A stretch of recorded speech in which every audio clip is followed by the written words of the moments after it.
Pathanamthitta ഓമല്ലൂരിലെ ഇലോഹിം global worship സെന്ററിൽ മോഷണക്കുറ്റം ആരോപിച്ച് 17 വയസ്സുകാരന് ക്രൂരമർദ്ദനമേറ്റ സംഭവത്തിൽ 3 പേർക്കെതിരെ കേസെടുത്തു.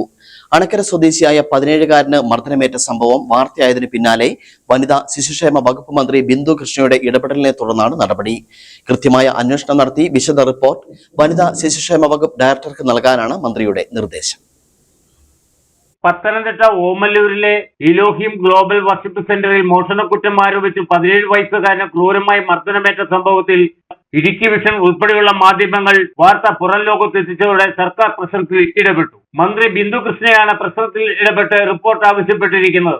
വാർത്തകൾ പ്രകാരം സർക്കാർ തലത്തിൽ അന്വേഷണം ഇപ്പോൾ പുരോഗമിക്കുകയാണ്. കുട്ടികൾക്കെതിരെയുള്ള അതിക്രമമായതിനാൽ പോലീസും ശിശുക്ഷേമ സമിതിയും കേസ് രജിസ്റ്റർ ചെയ്തിട്ടുണ്ട്.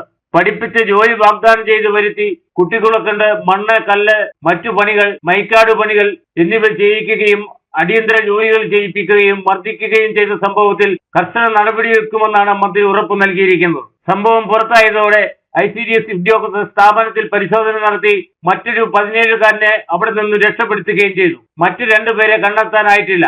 അണക്കര സ്വദേശി ഓമല്ലൂരിലെ സ്ഥാപനത്തിൽ നിന്നും രക്ഷപ്പെട്ട് കട്ടപ്പനയിലെത്തി ചികിത്സ തേടിയ ശേഷം വാർത്താ സമ്മേളനത്തിലാണ് സ്ഥാപനത്തിൽ കുട്ടികൾ നേരിടുന്ന പീഡനം മാധ്യമപ്രവർത്തകരെ അറിയിച്ചത്. പോലീസ് സ്ഥാപനത്തിലെ മാനേജർ ഉൾപ്പെടെയുള്ള 3 പേർക്കെതിരെ കേസെടുത്ത് അന്വേഷണം ആരംഭിച്ചു.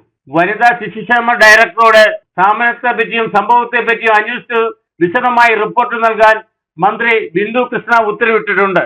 Idukki vision news, Kattappana.